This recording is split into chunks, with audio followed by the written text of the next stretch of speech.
I've been given one of these titles with a question mark, but really there's only one answer to this question, and everyone knows the answer to this question already before we start, so hardly going to bother to answer it.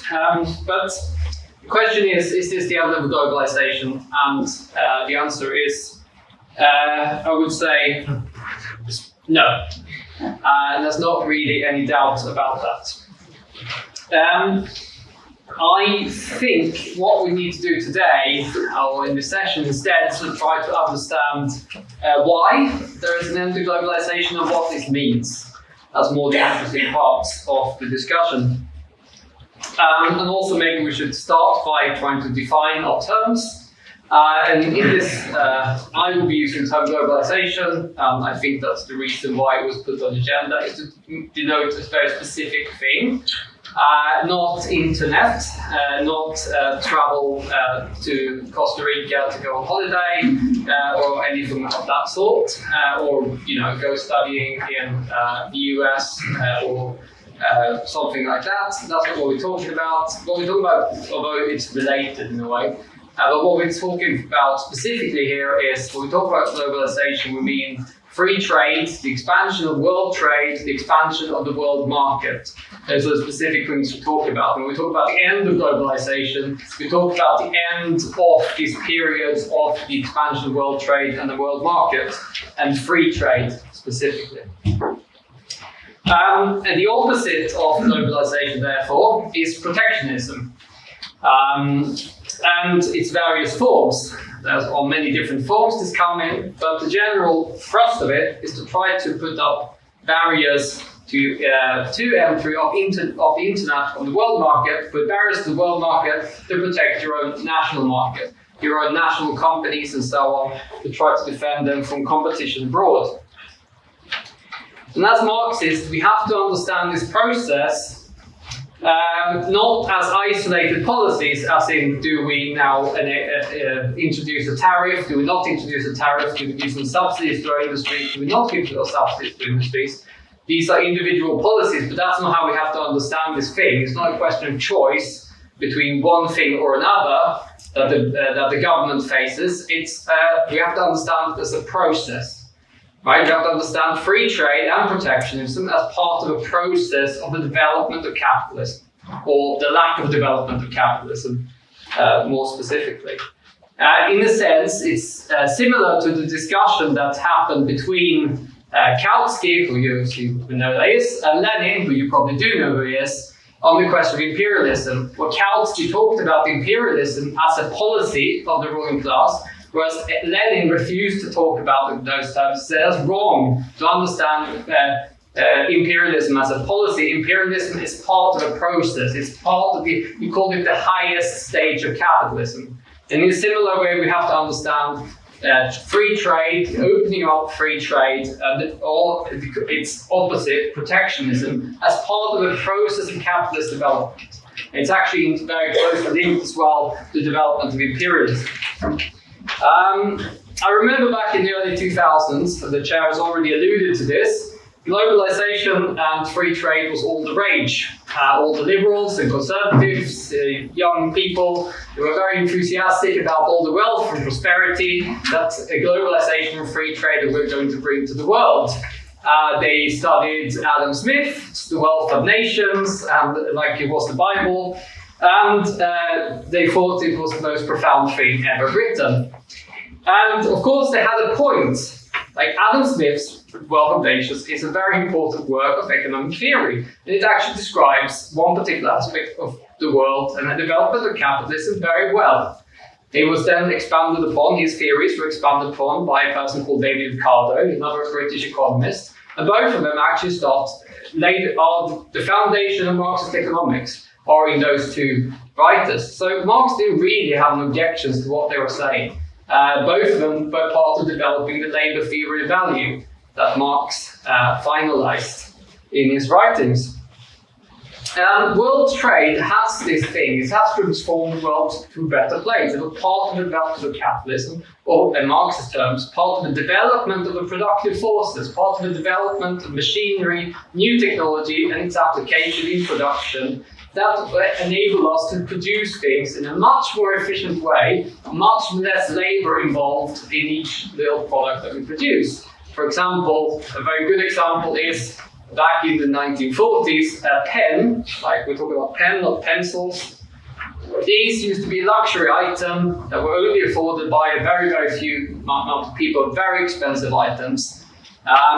Whereas today, you can get one of these for, I don't know how many you would get for £1, but quite a few of them for £1, right? They're not luxury. And that is because of the development of productive forces. And as part of that, one of the necessary components of this massive development of productive forces was the development of world trade. On a very banal level, how could we possibly produce mobile phones or lithium batteries, which are in mobile phones or laptops or the new electric cars? How can we do that without the cobalt and the nickel that is produced in other parts of the world? You cannot dig this out of the ground in Britain, you have to get it from other parts of the world. But more importantly is that you concentrate production in specific countries and specific factories around the world, and this massively improves efficiency. Right? If you have to produce things in 2,000 factories around the world, each one will be relatively small and not be able to produce things very efficiently. They would have to have small machines and so on. Big factories tend to make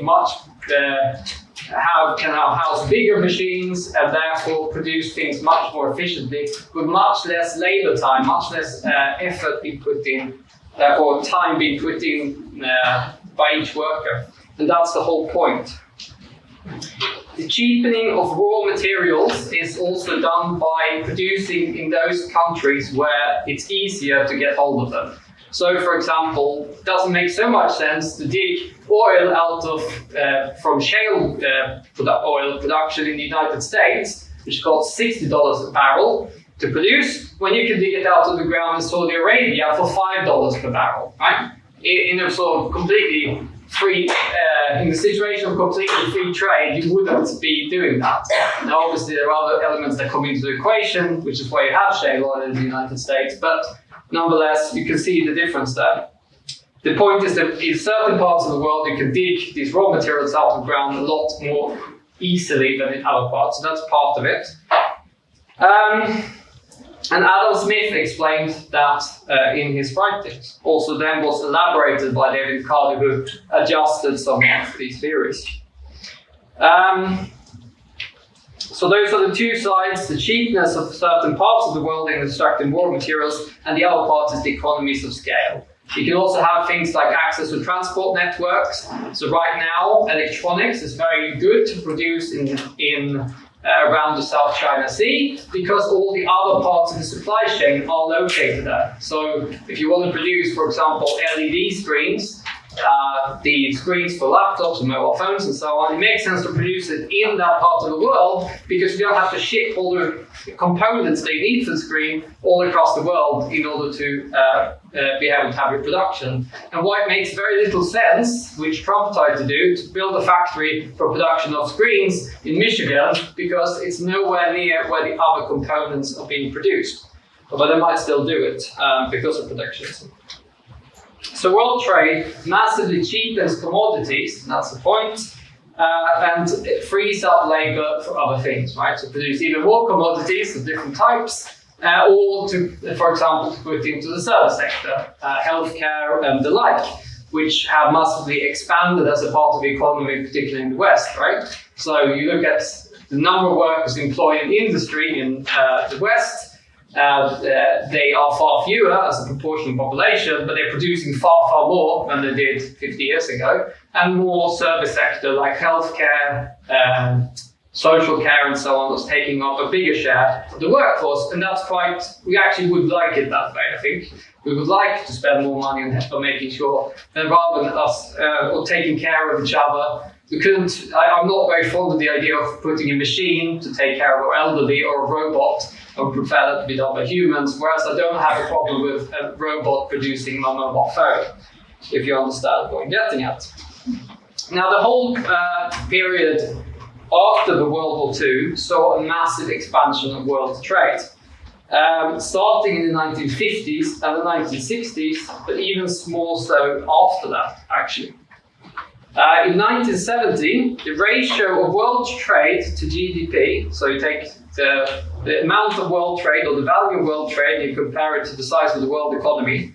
So the world trade was 13% of GDP, so approximately 1/8 of all production was meant for export. By 1980, this had reached 21%. Then in the 1990s, there was another burst of growth and it hit 24% by 2000. No, sorry. At the end of the 1990s, it had reached 24%, and before the crisis of 2008, it had reached 31%. So almost 1 in every 3 goods or services were produced for the world market. I suspect the proportion of goods produced for the world market is higher and services a bit smaller, but regardless. You can see the development there of the world trade, right? So the world trade has much, much bigger proportion of total economy in the world, and that is precisely the phenomenon which we describe as globalization. Alongside this kind of economic development, and which obviously helped facilitate this economic development, came the political or diplomatic development, which was the various agreements around free trade. So we have the General Agreement on Tariffs and Trade, or GATT, which was signed in 1947 by, by 1949, 20 countries were involved in General Agreement on Tariffs and Trade. And this was followed by a number of other agreements to reduce tariff barriers. Particularly then we're talking about the West. So between Britain and France and the United States, and so on, other European countries. There were multiple more agreements in the 1950s and 1960s. The membership, the number of countries involved in the GATT agreement or agreements, so it went from 20 in 1949 to 37 in 1959 to 75 by 1968.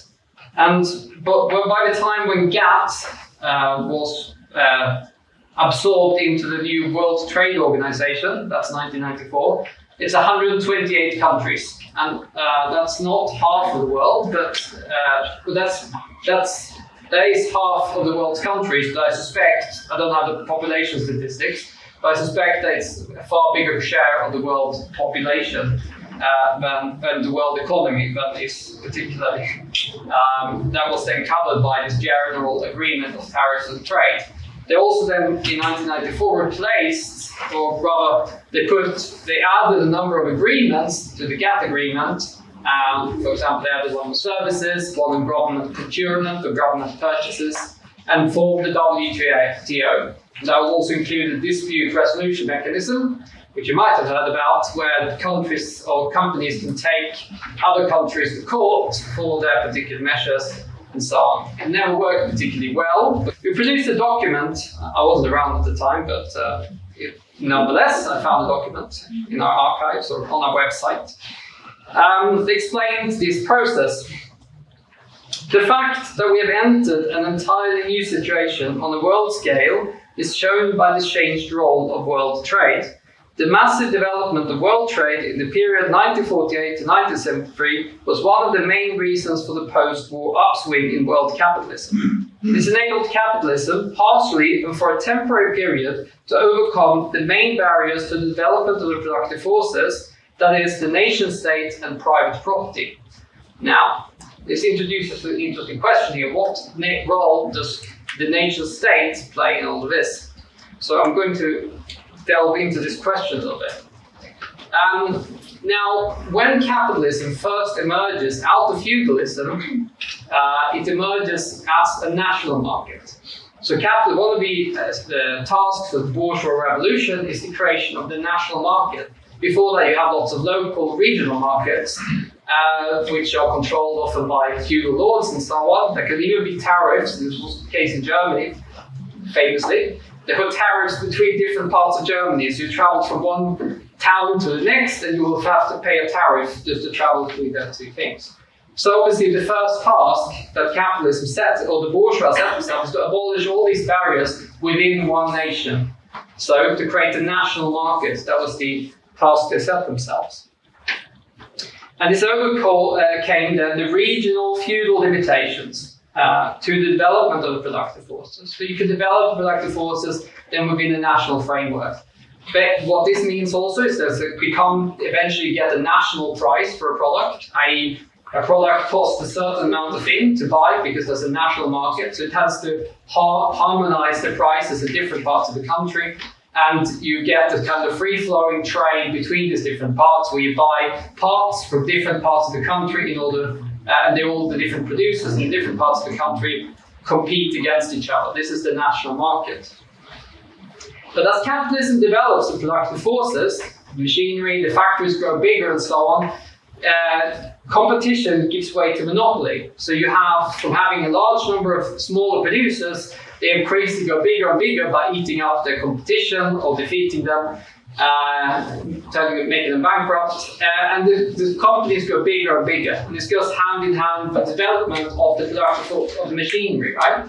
So it's bigger and bigger machinery costs more and more money, therefore makes it harder and harder for smaller, less capitalized companies to compete, and also for new entrants. So if you want to start a new company in the mid-19th century or to produce textiles, it's not enough anymore to buy some hand looms, looms where you use your hand. I don't know exactly what they look like, but you know what I mean. But you now have to buy, power looms, like a big machine, and a steam engine as well to drive and run the machine. So this obviously means that the barrier for an entry is much bigger. So this is basically a monopoly that has been created. Here you have the beginnings of international trade on a capitalist basis. But it's not just the export of your products, your commodities, which is the first stage of things, but then eventually also the export of the machinery, the investments abroad. And that's one of the key developments that take place later on in the 19th century. Not only, rather than exporting your commodities to another country, you start investing in a factory in that other country and producing the things there, because it's cheaper than to produce in the country where it started off from. So you have maybe more to the point, you lend money. So you give the money to the bank, and the bank in turn will lend money to some company abroad to set up a factory somewhere. And this is part of you have the process of development of finance capital. So all the big profits that are made by the monopolies in Britain wound up in the British banks. The British banks then start lending the money to Russia or other countries in order for them to build factories to make profits in these countries and then pay back in interest some of the profits that have been made in Russia or wherever it is. So then you can see here the start of the world markets with commodities, and then eventually winds up being capital or money that is expanding and being spreading across borders. And this stage, when you start having the export of capital, this is what Lenin then described as the highest stage of capitalism or imperialism. And obviously we haven't left that stage, we're still living in that stage of capitalism today. So in order for the productive forces developing each nation, they need to then expand beyond the narrow limits of the national market. So at one point they had to expand beyond the limits of the regional market, now need to expand beyond the limits of the national market. And this has important consequences. I'm returning again to this document from the 90s. The intensification of the international division of labour, the lowering of tariff barriers, and the growth of trade, particularly between the advanced capitalist countries, acted as an enormous stimulus for the economies of the national states. This was in complete contrast to the dismemberment of the world economy in the period between the wars, when protectionism and competitive devaluations helped to turn the slump into the world depression. So the upswing of the post-war period was both the cause and the effect of development of world trade. We have to remember with dialectics, right? Often the cause is an effect and the effect is a cause. You have the upward spiral, that we call it with the optimistic language, an upgoing spiral. And so if that is the question of free trade, all the advantages of free trade, and why the free trade exists, why the world market is created, then you have the opposite side, protectionism. And what is the logic of protectionism? By the mid-19th century, British industries reigned supreme on the world market. Using cheap commodities, British industries conquered the world. They knocked out the entire textile industry in India with big consequences, but also in all other parts of the world. The cheap commodities that the British industries were able to produce basically changed the face of the earth. And this was the era of British free trade. And this was reflected then in the domination in the British Parliament of the Whigs, the Whig Party, or you could call them Liberals, but we'll call it, but it's more accurate to call them Whigs because that was the name. And the repeal, famously, which for you studies British history, the repeal of the Corn Laws, which was agricultural tariffs, which protected British agriculture, but these were repealed in this period. And this enabled the bosses to keep the wages of the British industry low, because cheap bread, cheap grain means cheap bread. And also that benefited them by then being able to export all their manufactured goods all over the world. But this posed a problem for other nations whose industries were not as efficient or as well developed. And they needed some means of protecting their industries from these cheap British commodities.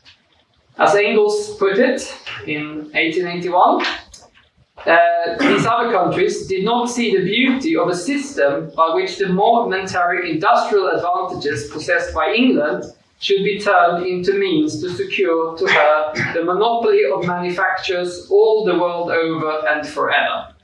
So i.e., it's a bit convoluted language, but basically the point being, the other countries didn't see the beauty of the Britain just being able, by virtue of the wonders of free trade, Adam Smith and so on, destroy all the industries in Germany, in Sweden and so on, and then reign supreme forever and ever.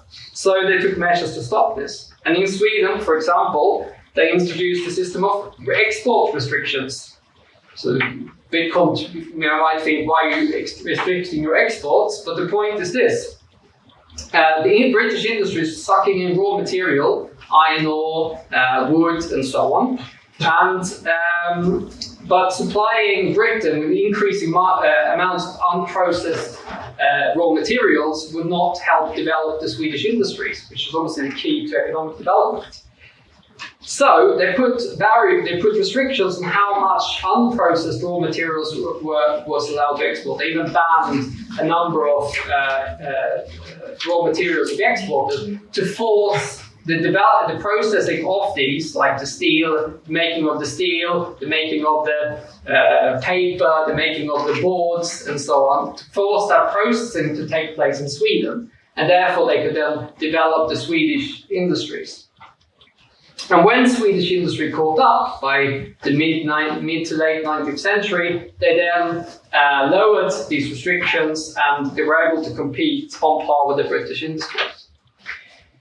Similarly, in the US Civil War, the South, the Southern state, the Confederacy, they were advocates of free trade because they wanted to export cotton without restrictions to the cotton mills in Lancashire in England, whereas the North, where the industrial heart of the United States was, they wanted to have protective barriers to protect themselves against these very same British industries. So this was part of the whole struggle in the Civil War, obviously. Well, the whole key question in the Civil War was the cotton trade, and linked to that, the question of slavery. By the end of the 19th century, or rather the slavery linked to that, the cotton trade, put the cart before the horse. By the end of the 19th century, British industries were no longer dominant, and this changed They were facing increasingly stiff competition abroad, particularly from Germany and the United States. And now this changed politics in Britain, and you have the turn to the Tory party, Conservatives as they're called today. The Tory party, who was then the advocates of protectionism, and they gained back power in the British Parliament towards the end of the 19th century. And in the British Empire, this played out in what was known as the imperial preference, whereby you would give preferential access to goods or commodities that came from other parts of the British Empire. And this was introduced in Australia, in Canada, and a number of other British colonies in this period. Effectively thus barring the United States and at least restricting the access to these substantial markets, which remember the British Empire was by far the biggest, restricting the access for German and US industries to these markets. So this was an important part then in why German industries, who had emerged and had found the limits of the national market, German industries who now needed to export abroad, they needed to find markets for their goods abroad, but they had no colonies. And this comes then the idea which was formed in the German ruling class of the need to redivide colonies in the world between the different powers. And Germany, of course, gets a bigger share, so that they would get a share of the markets. Yes, and this is also the period that we're talking about is when Lenin describes as the imperialism, the highest stage of capitalism, and when the world was divided between the imperialist nations. So actually, in the mid-19th century, there were less colonies than in 1820. So the number of colonies in the world was actually declining all the way until about 1860, 1870. When then suddenly there's a massive increase, and the British and the French in particular, but also Germany a little bit later on, they start dividing up the whole world between themselves, in particular Africa. And this also coincided then with the first tremors of the crisis that were to come in the 1920s and 30s. Well, yeah, 30s in particular. But the first tremors of that crisis came in the early 20th century, and you start having the limits of capitalism, and the limits of the whole expansion of capitalism was starting to be seen in this period, and this then was the background to World War I. So, the question of global economic crisis, imperialism, and free trade and protectionism, those things are all very closely interrelated. And we should remember that war is only politics by other means, as Clausewitz said, and Trotsky added, or separately said, that politics is only concentrated economics. So you have the economics of the development of productive forces, development of industry, monopolization, the exhaustion of the world market, national market, the exhaustion of the world market. All of this has political consequences and eventually also military consequences. The First World War, or after the First World War, the First World War solved none of these problems, in fact just exacerbated them. And after this, they then developed like the real period, we say, of protectionism. And Adam Smith called protectionism, he called it beggaring all their neighbors, he called it, which then has been translated in modern times to beggar thy neighbor, which means to turn your neighbors into beggars, right? To turn your neighboring countries, turn neighboring countries' workers into beggars. That's what it means. And he was describing, with this phrase, he was describing the attempt to turn, to cure recession, unemployment within your own country by exporting it to other countries. And the way to do this is to shift consumption from goods imported from abroad to goods that are imported or produced domestically. Of course, in conditions of recession, or even more depression, these contradictions are massively exacerbated. So you have the problem of unemployment is exacerbated, the exhaustion of the world market, domestic market, all these problems are massively exacerbated in a period of economic crisis. So in the middle of the Great Depression, the British introduced what they called imperial preference, also in Britain, which meant that the British market was then had restrictions from all over the Western world, with preference then from the colonies. The 1933, President Hoover introduced an act called the Buy American Act, which forced government contractors to preference, and obviously government being probably the biggest consumer in any country, forced government contractors to preference domestically produced goods. It's quite a complicated thing, but that's what this act did. And there are many other countries that enacted similar policies in this period of time. So this is the kind of similar scenario that we're facing today. 2007 and 2008 really put an end to the process of expansion of free trade. They had something called the Doha round of trade negotiations that were meant to under the umbrella of the WTO. And these trade negotiations were meant to remove agricultural tariffs or agricultural subsidies, particularly in the US and Europe. And this was meant then to also then the what we call developing world, or the underdeveloped countries, or whatever you want to call them, former colonies, they were meant to then reduce some of their tariffs in response and so on. That was the aim of this, what they call the Uruguay round. But this, by 2007, 2008, this basically died. There's no serious attempt to revive it ever since. So this process of ever decreasing tariffs and so on was brought to an end with the crisis of 2008. And at the same time, Obama, who was the president at the time, launched the slogan "Buy American."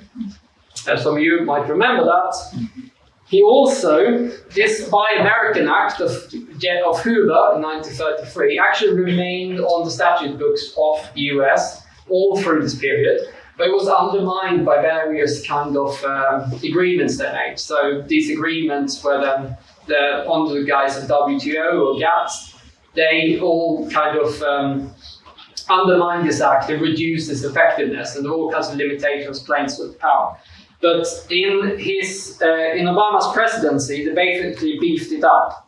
So in his 2009 Recovery Act, so this was the depth of the recession just after 2008, he then beefed up this act again to give it more powers to basically force government contractors again to buy more American goods.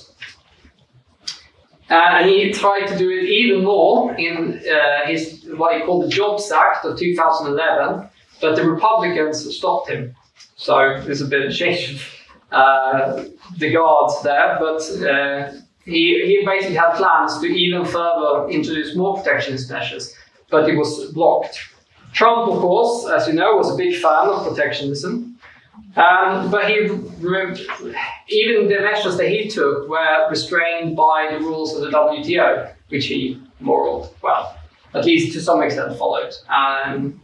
But now obviously you have Biden coming in, and Biden has revoked some of Trump's most extreme or sort of most, we say, hair-raising measures, the ones that affected Canada and Europe. Obviously, Biden's policy is to try to be friends with Canada and Europe, unlike his predecessor. But his general approach is not that of free trade, but he wants to modernize the rules of the WTO. Now, modernizing the rules of the WTO, it's not lost on anyone what that means. That means weaken. So I basically give national states more power to introduce protectionist measures. That's what he would like to do. Although, as the business press although they were generally depressed about this proposal of his, they said, well, at least he's in favor of rules-based international trade, even if he wants to weaken the rules. So there are sort of expectations of politicians in this period is not that they would increase free trade, but rather that they would not introduce so many protectionist measures. That's their level of ambition. And behind this is two pressures. On the one hand, the crisis is threatening to ruin industries and jobs in the United States and in Europe and so on, which is why they then try to take measures to protect their own industries. It's also happening in China, where the governments at various points have introduced measures that effectively dumped some of their surplus capacity onto the world market. So they're all involved in this basically because the market is no longer expanding in the way that it was back in 2006. And the other, so there's the economic crisis on the one hand. On the other hand, this last 30 years of economic development has produced a new world power. So China has had, in the last 30 years, since the mid-1990s, yeah, that's the last 30 years, isn't it? Has had 7 to 10% annual growth in labor productivity. So every year, a Chinese worker has become 7 to 10% more efficient. And there's no other place on the planet practically where this similar kind of development has taken place. In fact, in Britain, the productivity of the workers have been falling, not rising, over the last period. And this means that the amount of value that a Chinese worker produces has gone from $3.8 to $13.8 per hour, if you understand what that means. Still far below that of the West, but nonetheless it's a massive increase. And this is the average as well. In some industries this will be far higher. Falling labor costs through spending on capital means that China has now become one of the world's biggest industrial nations. But as I said, China still lags behind, and the IMF estimates that the average labor productivity in industry in China is 35% of that of the global best practice. Now, I don't exactly know what the global best practice means in practical terms, but yeah, if they have like an imaginary most productive scenario with present technologies and so on, and China is at 35%. Now, I guess no one is at 100%, but Western countries would be at a higher point for sure. Only in the most advanced areas, like cities around the Pearl River estuary, Shanghai or Beijing, you get a GDP that is similar to that of Spain or Portugal. So that's the kind of, on average, the level of Chinese industry or technology is lower basically than the West. However, China is a much bigger country in terms of population than the US or Europe. Well, yeah, also Europe, yeah. Twice the size of population of Europe. But so, although each, on average, the productivity is lower, still the mass of wealth created means that China is now approaching, not quite there yet, but approaching, the economy is the same, almost the same size as the US economy.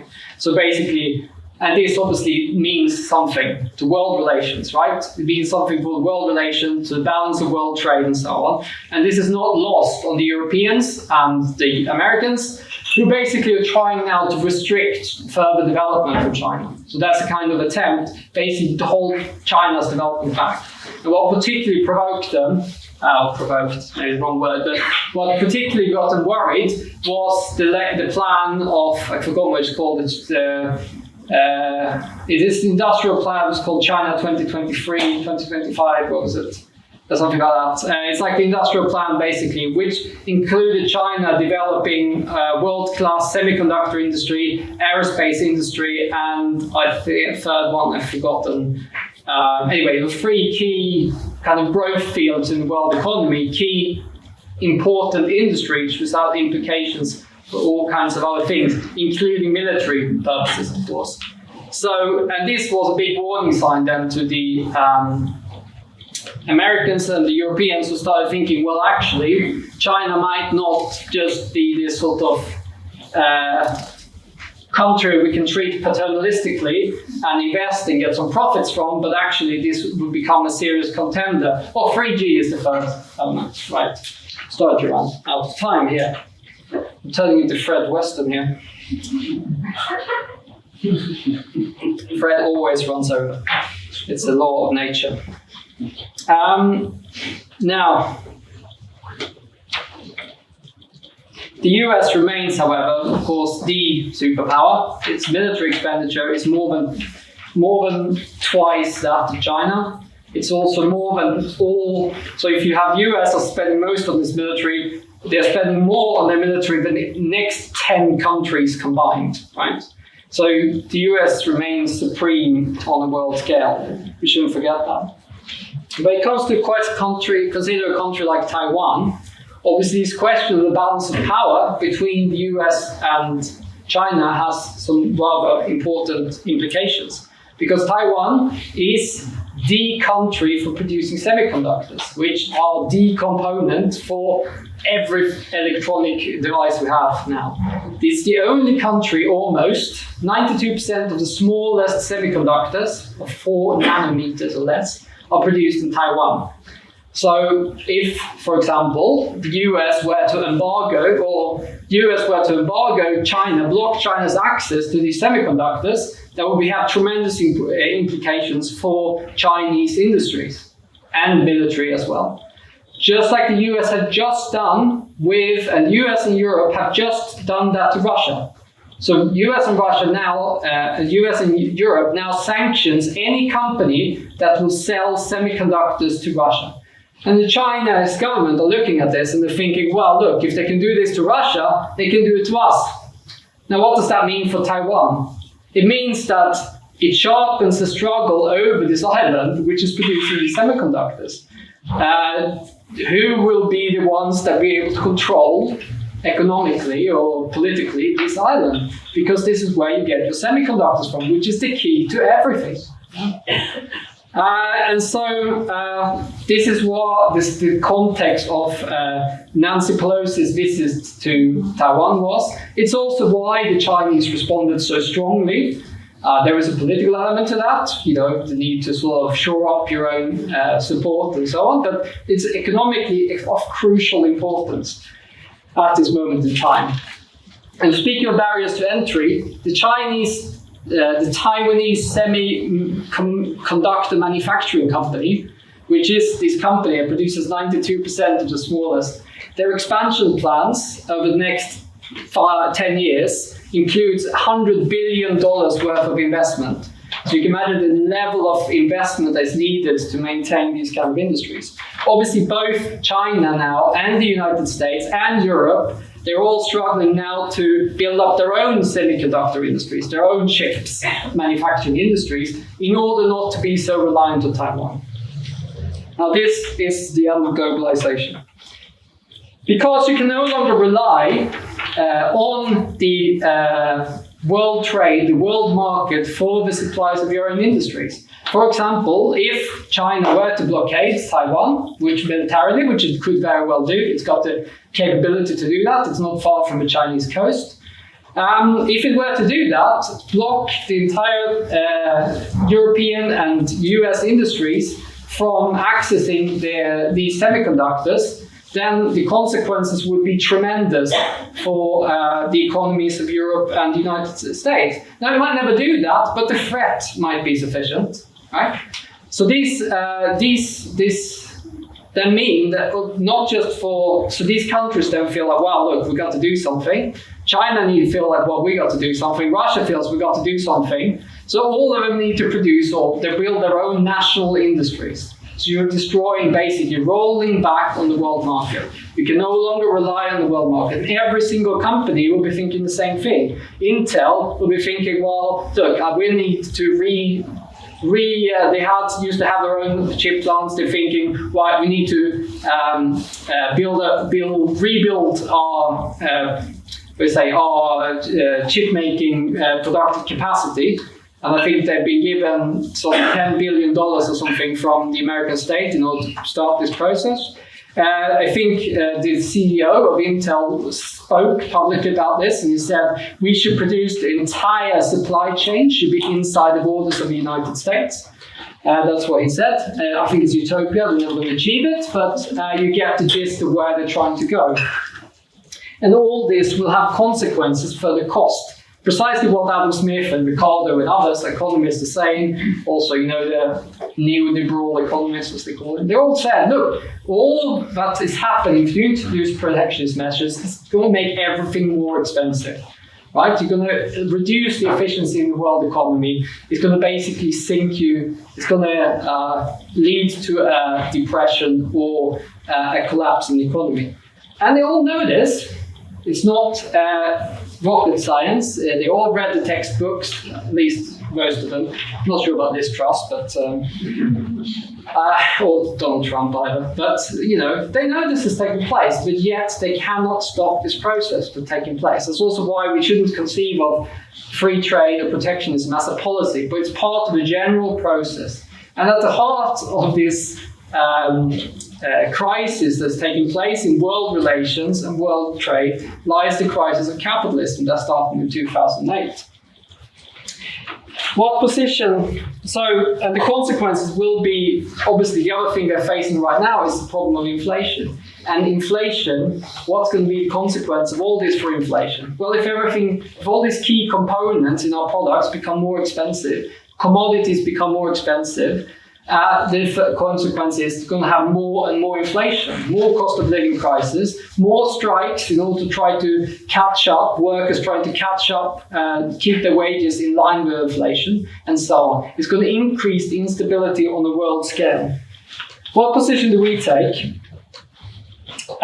So, of course, historically, the market, the invisible hand, the free, the world market, the invisible hand, and so on, they played a progressive role. They developed the productive forces and so on. But it's not a question, you can't just turn back the clock, right? Arbitrarily, like the liberals would like us to. Let's just turn the clock back to 2006 or 1973 or 1968 or whatever. It's not how history works. You can't just turn the clock back because you would like to. But we must understand this whole development of capitalism, post-war period, that whole period of expansion, of economic growth, and so on, that's come to an end. Really now, truly, finally. There was a bit of a hiccup in the 70s, now it's truly come to an end. And that means that all these things, all these sureties, all these stability which the ruling class could rely on for decades is gone, finished. And with that also, the expansion of free trade, globalisation and so on, and we have a return to protectionism because of the instability that is in the system itself. And our role is to explain why this is taking place and the consequences it's going to have, and fundamentally, how, on the one hand, free trade is actually the very reason why we're here in the first place. Free trade led to the crisis, right? Protectionism will deepen it. That's the truth of it. Even if they were to introduce magically some free trade policy, it would just lead to another crisis anyway. Because free trade is not a solution to the problem. The problem is capitalism. And we are socialists, we're Marxists, we're evolutionaries.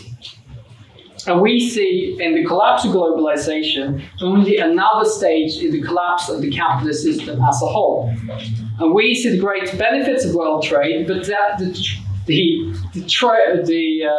increase of world trade on the basis of capitalism is finished. It's not going to be revived, and that's it. Only on the basis of working class taking power can we re-establish world trade and world relations on a healthy basis.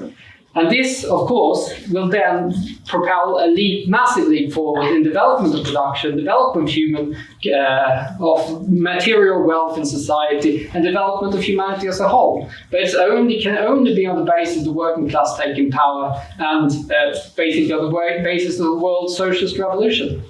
And that's what we're here for.